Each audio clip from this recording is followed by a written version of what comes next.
சித்த மருத்துவத்தில் கிட்டத்தட்ட 32 வகையான உள் மருந்துகளுடைய வகைகள் வந்து சொல்லியிருப்பாங்க. அதாவது உள் மருந்து, சுரசம், சாறு, குடிநீர் அப்படின்னு தொடங்கக்கூடிய ஒரு விஷயம். இந்த 32 வகையான உள் மருந்துகளில் 20 வகையான மருந்துகளை வந்து மருத்துவர் அல்லாத சாதாரண மக்களே வந்து வீட்டிலேயே தயாரித்து வந்து நம்ம பயன்படுத்தலாம். ஒரு 2 தலைமுறைக்கு முன்னாடி வரைக்கும் இந்த மாதிரி நம்ம வீட்டிலேயே மருந்து தயாரிக்கக்கூடிய ஒரு விஷயங்கள் எல்லாமே நடந்துகிட்டு தான் இருந்தது. ஆனால் இன்றைக்கு நம்ம ஒரு நியூக்ளியர் ஃபேமிலியாக வந்து இருக்கோம். நம்ம சுற்றி இருக்கக்கூடிய மூலிகைகளை பற்றி நமக்கு பெரும்பாலும் தெரியறதில்ல.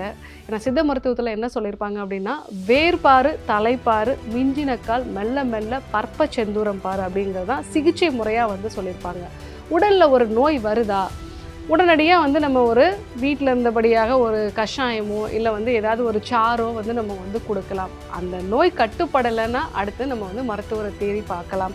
ஸோ இதில் வந்து நீங்கள் வேர், தலை, அதாவது இலைகள் எல்லாம் பார்த்துட்டு தான் அடுத்தடுத்து பற்ப சிந்தூரெல்லாம் கொடுக்கலாம் அப்படிங்கிறத வந்து சொல்லியிருப்பாங்க. இன்றைய காலகட்டத்தில் இதை சொல்லித்தரதுக்கு பாட்டிகள் வந்து நம்ம கூட கிடையாது. ஸோ ஆனால் நம்ம சுற்றி நிறைய மூலிகைகள் வந்து இருக்குது. சித்த மருத்துவத்தில் நமக்கு உண்டாகக்கூடிய நோய்களுக்கான தீர்வு நம்ம சுற்றி இருக்கக்கூடிய மூலிகைகள்லே இருக்கும் அப்படிங்கிறது தான் வந்து சித்தர்கள் சொல்லியிருக்கக்கூடிய ஒரு விஷயம். ஸோ நமக்கு தெரிஞ்ச மூலிகைகள் தான், அதற்கு தெரியாத நிறைய பலன்கள் வந்து இருக்குது. மூலிகைகளை அறிவோம் அப்படிங்கிற ஒரு தொகுப்பில் நமக்கு தெரியாத நிறைய மருத்துவ பலன்களை வந்து நம்ம பார்க்க போகிறோம். ஸோ தொடர்ந்து பார்க்கலாம்.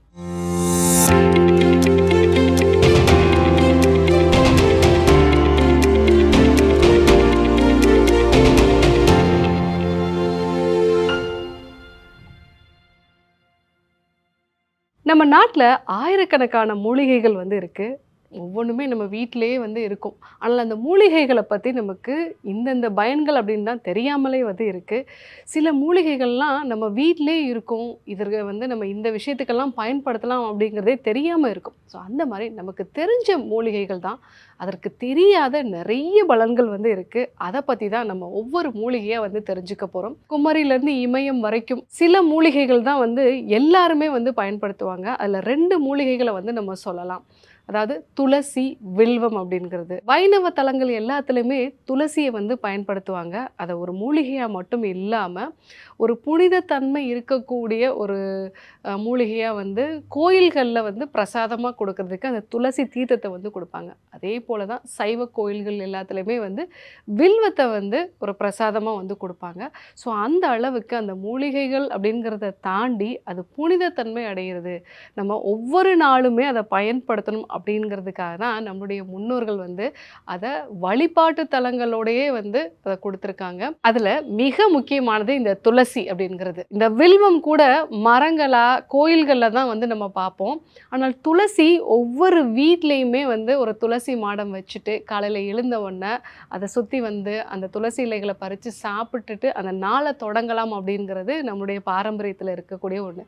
ஸோ எந்த அளவுக்கு இதில் வந்து பலன்கள் வந்து இருக்குது, இதை எப்படியெல்லாம் நம்ம வந்து பயன்படுத்தலாம், இந்த துளசி சாப்பிட்டா ஆண்மை குறைபாடு உண்டாகும் அப்படின்னு சொல்கிறாங்களே, இல்லை தொடர்ந்து துளசியை வந்து ஏன் சாப்பிடணும், இந்த மாதிரியான பல தகவல்களை வந்து நம்ம இப்போ தெரிஞ்சுக்க போகிறோம். துளசி அப்படின்னு சொல்லும்போது நம்ம எல்லாருக்குமே அது வந்து சளிக்கான ஒரு மருந்து அப்படிங்கிறதா வந்து தெரியும். ஆனால் துளசியை பற்றி தேரையர் வந்து தன்னுடைய பாடலில் என்ன சொல்லியிருக்காரு அப்படின்னா, வருத்தும் உடற்கு வெப்பு வராமல் ஓட்டும் பிருத்தமை பைத்தியத்தை பேய்.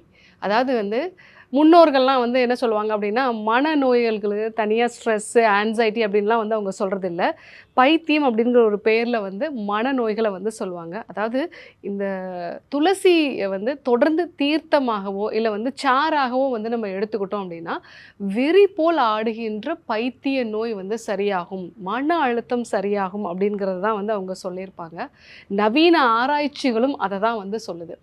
இப்போ துளசியில் யூஜனால் அப்படிங்கிற ஒரு வேதிப்பொருள் வந்து இருக்குது. ஆசிமோசைட் A and B அப்படிங்கிற வேதிப்பொருள் இருக்குது. இந்த துளசியை பரிசோதனை பண்ணி பார்த்ததுல கிரானிக்காக ஸ்ட்ரெஸ் இருக்கிறவங்களுக்கும் சடனாக அக்யூட் ஸ்ட்ரெஸ்ன்னு நம்ம சொல்லுவோம். அந்த மாதிரி சமயங்களில் ஒரு சில நியூரோ டிரான்ஸ்மிட்டர்ஸ் மட்டும் அளவில் அதிகமாக இருக்கும். அதே மாதிரி வந்து தொடர்ந்து ஸ்ட்ரெஸ்ஃபுல்லாக இருக்கிறவங்களுக்கு கார்டிசால்ங்கிற அந்த ஹார்மோனோட அளவு வந்து அதிகமாக இருக்கும். இந்த 2 விஷயத்தையுமே பேலன்ஸ்டாக கொண்டு வருது.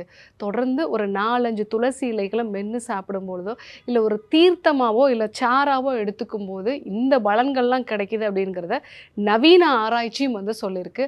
அதனால தான் நம்ம முன்னோர்கள் நம்ம அன்றாட வாழ்க்கையில் கண்டிப்பாக ஸ்ட்ரெஸ் இருக்கும். இந்த ஸ்ட்ரெஸ்ஸை மேனேஜ் பண்ணுறதுக்காக காலையில் எழுந்தவுடனே இந்த துளசி செடியை வந்து சுற்றி வந்து அந்த துளசி இலைகளை மென்று சாப்பிடணும் அப்படிங்கிற விஷயத்த நமக்கு சொல்லி கொடுத்துட்டு போயிருக்காங்க. கோயில்களுக்கு நம்ம எப்படி போவோம்? ஒரு மன அழுத்தம் இருக்குது, சாமிக்கிட்ட ஏதோ ஒரு விஷயத்த வேண்டிக்கிறதுக்காக நம்ம வந்து போவோம். அந்த நிலைகளை நம்ம மனதுக்குமான ஒரு மருந்தாக தான் இந்த துளசி தீர்த்தத்தை வந்து அங்கே கொடுக்குறாங்க. ஸோ எல்லாருமே இந்த துளசியை வந்து எடுத்துக்கலாம். இன்னொரு ஒரு மிக முக்கியமான பலன் இன்றைய காலகட்டத்தில் நம்ம எல்லாருக்குமே தேவைப்படக்கூடிய ஒரு விஷயம். ஸோ இன்றைக்கி பார்த்தீங்க அப்படின்னா காற்றில் இருக்கக்கூடிய மாசு அதிகமாக இருக்குது. இதனால் கொஞ்சம் குளிர் இருந்தது அப்படின்னாலே ஆஸ்துமா சம்மந்தமான பிரச்சனைகள், நிறைய பேருக்கு மூச்சு திணறல் கூட உருவாகிறத பார்க்குறோம். ஸோ இந்த துளசியை வந்து அது இருக்கக்கூடிய இடங்களில் நம்ம வந்து அதுக்கு பக்கத்தில் இருக்கோம், அதை சுற்றி வரோம் அப்படின்னா அது காற்றில் இருக்கக்கூடிய பொல்யூஷனை வந்து கம்மி பண்ணுது அப்படிங்கிறதெல்லாம் அந்த ஆராய்ச்சி முடிவுகள் வந்து சொல்லுது. ஸோ துளசியை பொறுத்த வரைக்கும் நம்ம வீட்டில் கண்டிப்பாக இருக்க வேண்டியது அவசியம். அன்றாடம் நம்ம வந்து அதை வந்து சுற்றி வந்துட்டு ஒரு 4-5 இலைகளை மென்று சாப்பிட்டோம் அப்படின்னா நிறைய நல்ல பலன்களை வந்து பெற முடியும். இந்த துளசியில் எப்படி சாறு எடுக்கணும் அப்படிங்கிறத சித்த மருத்துவம் சொல்லுதுன்னா, துளசியை வந்து அப்படியே இடித்து சாறு எடுக்க வேண்டாம். அதை வந்து நீங்கள் ஒரு இட்லி பானையில் வச்சு அவிச்சு அந்த சாறை வந்து எடுக்கலாம் அப்படிங்கிற மாதிரி சொல்லியிருக்காங்க. அதை பிட்டவியல் செஞ்சு சாறு எடுக்கலாம் அப்படிங்கிறத சொல்லியிருக்காங்க. ஸோ அப்போ தான் அதனுடைய பலன்கள் முழுமையாக கிடைக்கும் அப்படிங்கிறதையும் வந்து சொல்லியிருக்காங்க. நிறைய பேர் பால் குடித்தா எனக்கு அலர்ஜி ஆகும் டாக்டர், பால் சாப்பிட்டா உடனடியாக சளி பிடிக்கும் அப்படின்னு சொல்லுவாங்க. அப்படிப்பட்டவங்க எல்லாருமே பாலில் ஒரு 4-5 துளசி இலைகளை போட்டு காய்ச்சி அந்த பாலை குடித்தாங்க அப்படின்னா அவங்களுக்கு சளி பிடிக்காது, அலர்ஜி சம்மந்தமான பிரச்சனைகள் வந்து வராது. அதே மாதிரி குழந்தைகளுக்கு 1 வயதுக்கு மேலே இருக்கக்கூடிய குழந்தைகளுக்கு தொடர்ந்து இருமல் இருக்குது அப்படின்னா அவங்களுக்கு 1 டீஸ்பூன் அளவுக்கு துளசி சாறு, அதாவது நான் சொன்ன மாதிரி அதை அவிச்சு சாறு எடுக்கிறது நல்லது. ஸோ அது கூட 1 டீஸ்பூன் அளவு சுத்தமான தேன் கலந்து நம்ம வந்து கொடுத்துட்டு வரலாம். இந்த இருமலோட அளவு ரொம்ப அதிகமாக இருக்குது, அடிக்கடி இருமல் உண்டாகுது அப்படின்னா சித்த மருத்துவர்களோட ஆலோசனையோட கோரோசனை மாத்திரை அப்படிங்கிறது கிடைக்கும். ஸோ அந்த மாத்திரைக்கு இந்த துளசியும் தேனையும் ஒரு அனுபானமாக வந்து நம்ம கொடுத்தோம் அப்படின்னா இருமல் வந்து நல்லாவே சரியாகும். ஸோ அதுதான் வந்து நிறைய குழந்தைகளுக்கு வந்து நம்ம கொடுத்துட்ருக்கோம். பட் மருத்துவர் ஆலோசனையோடு இதை எடுத்துக்க வேண்டியது அவசியம். தொடர்ந்து காய்ச்சல், சளி, அடிக்கடி வந்து ஏதோ ஒரு டயர்ட்னஸ் வந்து இருக்குது அப்படின்னா நல்லா 1 கைப்பிடி அளவுக்கு துளசி, அது கூட வந்து ஒரு 4-5 மிளகு, இது 2யும் நல்லா வந்து 1 லிட்டர் தண்ணி விட்டு காய்ச்சி ஒரு 1/4 லிட்டர் ஒரு 250 ml வந்து நம்ம நல்லா சுண்ட வச்சு காய்ச்சி ஒரு ஃப்ளாஸ்கில் வந்து நம்ம ஊற்றி வச்சுக்கணும்.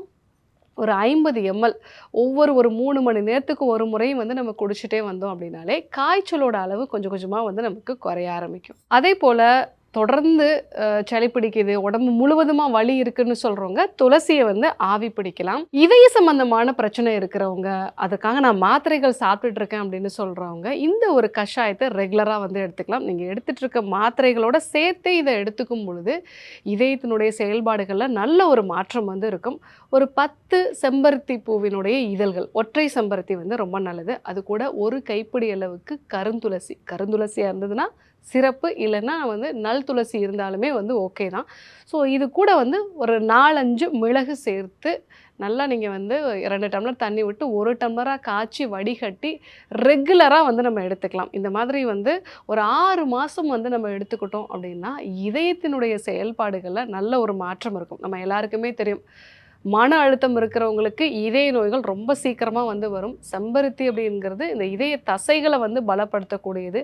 துளசி வந்து அடாப்டோஜெனிக் ஹெர்ப்னு நம்ம சொல்லுவோம், ஸ்ட்ரெஸ்ஸை வந்து குறைக்கக்கூடியது. ஸோ அதனால் இதய சம்பந்தமான நோய்கள் வந்து வராமல் தடுக்கிறதுக்கு இதை வந்து பயன்படுத்தலாம். இந்த துளசியில் நிறைய ஆராய்ச்சிகள் வந்து நடக்குது. ஸோ அல்சைமர் அப்படிங்கிற மறதி நோய், இது வயதானவர்களுக்கு உருவாகக்கூடியது. இந்த மறதி நோய் இருக்கிறவங்களுக்கு துளசியை தொடர்ந்து ஒரு 6 மாதம் வந்து கொடுத்துட்டு வரும் பொழுது அவங்களுக்கு இந்த மறதி நோய் வந்து ப்ராக்ரெசிவாக இருக்கும். கொஞ்சம் கொஞ்சமாக வந்து அவங்களுக்கு மறந்து போய் அதே மாதிரி அவங்களுக்கு தசைகள் வந்து பேரலைசிஸ் ஆகும். ஸோ அந்த மாதிரி தசைகள் வந்து செயலிழக்கக்கூடிய தன்மை வந்து குறைஞ்சிருக்கு. எப்படின்னா, இந்த துளசி வந்து ரியாக்டிவ் ஆக்ஸிஜன் ஸ்பீசிஸோட அளவை வந்து குறைக்குது. அந்த முறையின் மூலமாக அல்சீமர் நோயை வந்து அளவில் அதிகமாகாமல் குறைக்குது அப்படிங்கிறது பாட்னா யூனிவர்சிட்டியில் ஒரு ஆராய்ச்சி மூலமாக வந்து இதை சொல்லியிருக்காங்க. ஸோ நம்ம துளசியை வயதானவர்களுக்கும் வந்து தொடர்ந்து கொடுக்கலாம். அதே மாதிரி நோய் எதிர்ப்பு சக்தியை அதிகப்படுத்துறதுக்கு இந்த துளசியை பயன்படுத்தலாம். ஸோ இது ஆராய்ச்சி மூலமாக என்ன கண்டுபிடிச்சிருக்காங்க அப்படின்னா, நேச்சுரல் கில்லர் செல்ஸ், அதே மாதிரி டி செல் மீடியேட்டர் இம்யூனிட்டி, இந்த 2 விஷயத்தையுமே இது அதிகப்படுத்துது. ஸோ அதனால தான் வந்து நம்ம குழந்தைகளுக்கு சளி பிடிக்காமல் இருக்கிறதுக்காக துளசி தீர்த்தத்தை அடிக்கடி கொடுக்க சொல்லுவோம். ஸோ இது வந்து இம்யூனிட்டியை வந்து அதிகப்படுத்துது. அதே மாதிரி வைரஸ் காய்ச்சல்களையும் இது வந்து குறைக்குது. ஸோ அப்போ நம்ம தொடர்ந்து கொடுத்துட்டு வரும் பொழுது நம்மளுடைய நோய் எதிர்ப்பு சக்தி நல்லாவே வந்து பலப்படும். ஸோ அதே மாதிரி இந்த துளசியில் நிறைய ஆராய்ச்சிகள் வந்து நடந்துகிட்ருக்கு. ஈவன் புற்றுநோய்க்கான ஆராய்ச்சிகள் கூட வந்து நடந்துகிட்ருக்கு. ஸோ சில்வரில் அதே மாதிரி காப்பர்லையும் நானோ பார்ட்டிகல்ஸை வந்து உருவாக்கி அதன் மூலமாக புற்றுநோய் செல்களை வந்து அழிக்கலாம். ஸோ அந்த நானோ பார்ட்டிகல்ஸாக உருவாக்குறதுக்கு துளசியோட எக்ஸ்ட்ராக்டையும் சேர்த்து பண்ணும் பொழுது அதனுடைய பொட்டன்ஷியல், அதாவது அதனுடைய திறன் வந்து இன்னும் அதிகமாக இருக்குது அப்படிங்கிறத இந்த நவீன ஆராய்ச்சிகள் இப்போ வந்து செஞ்சிட்ருக்கு. ஸோ அது வந்து அப்கமிங் ஒரு ரிசர்ச். ஸோ அதெல்லாம் நல்லபடியாக வந்துச்சு அப்படின்னா நமக்கு கேன்சர்லையும் நல்ல ஒரு மாற்றம் வந்திருக்கும். பட் நம்மளுடைய முன்னோர்கள் இதை முன்னாடியே சொல்லிட்டாங்க. நீங்கள் ரெகுலராக துளசி எடுத்துக்கும் போது மன அழுத்தம் வந்து இருக்காது. ஸோ இன்றைக்கி காலகட்டத்தில் அதுதான் ரொம்ப பிரச்சனையாக இருக்குது. அதே மாதிரி ஏர் பொல்யூஷனை வந்து கம்மி பண்ணுறதுக்கு, ஸோ இம்யூனிட்டியை வந்து இம்ப்ரூவ் பண்ணுறதுக்கு, மறதி நோயை வந்து சரி பண்ணுறதுக்கு, இது மாதிரி நிறைய பலன்கள் வந்து இருக்குது. ஸோ துளசி கிடச்சிது அப்படின்னா கண்டிப்பாக வந்து பயன்படுத்துங்க. அதுலேயும் கருந்துளசி வந்து இன்னுமே வந்து சிறப்பு. ஸோ துளசியை பொறுத்த வரைக்கும் 22 வகைகள் அதில் இருக்குது அப்படின்னாலும் 2 துளசியை தான் வந்து நம்ம ரொம்ப காமனாக வந்து பயன்படுத்தும். ஒன்று வந்து நல் துளசி அப்படின்னு நம்ம சொல்லக்கூடியது. ஸோ இன்னொன்று கருந்துளசி. இந்த 2 துளசியுமே எங்கே கிடைச்சாலும் கண்டிப்பாக பயன்படுத்துங்க. மிக முக்கியமாக உங்கள் வீட்டிலேயே வச்சு நீங்கள் வந்து பயன்படுத்துனீங்க அப்படின்னா, ஸோ உங்களுடைய சுற்றி இருக்கக்கூடிய காற்றில் ஆக்சிஜன் வந்து நல்லா இம்ப்ரூவ் ஆகும். ஆரோக்கியமான ஒரு நபராக வந்து மாறலாம். ஸோ நம்ம இன்றைக்கி அடிக்கடி மருத்துவமனைக்கு போயிட்டுருக்கோம். பட் நம்ம வீட்டிலே ஒரு மூலிகையை வச்சு வளர்க்கறதன் மூலமாக நமக்கே தெரியாமல் நம்மளுடைய ஆரோக்கியம் மேம்படும். அப்படிங்கும் பொழுது அந்த துளசியை கண்டிப்பாக நம்ம எல்லாரும் வீட்டில் வளர்க்க வேண்டியது அவசியம். ஸோ இந்த மாதிரியான மருத்துவ பலன்கள் எல்லாமே நீங்கள் தெரிஞ்சுட்டு அதை வந்து பயன்படுத்தும் போது கண்டிப்பாக நல்ல பலன்கள் வந்து கிடைக்கும். ஸோ துளசியை பற்றி நிறைய விஷயங்கள் வந்து தெரிஞ்சுக்கிட்டோம். முக்கியமாக மன அழுத்தத்தை குறைக்கிறதுக்கும் ஏர் பொல்யூஷனுக்கும் துளசி பயன்படும் அப்படிங்கிறத நம்ம தெரிஞ்சுக்கிட்டோம். இதே போன்று நல்ல ஒரு மூலிகைகளை பற்றிய தகவல்களை அடுத்த ஒரு பதிவில் தெரிஞ்சுக்கலாம். நோய் நாடி நோய் முதல் நாடி அது தணிக்கும் வாய்நாடி வாய்ப்பச் செயல் இறைவழி மருத்துவம் அதுவே எங்கள் மகத்துவம். இறைவழி மருத்துவம் அதுவே எங்கள் மகத்துவம். அழகு தரும் மூலிகைகள், ஆரோக்கியம் தரும் மருத்துவர்கள். டாக்டர் ஸ்ரீவர்மாஸ். அழகும் ஆரோக்கியமும்.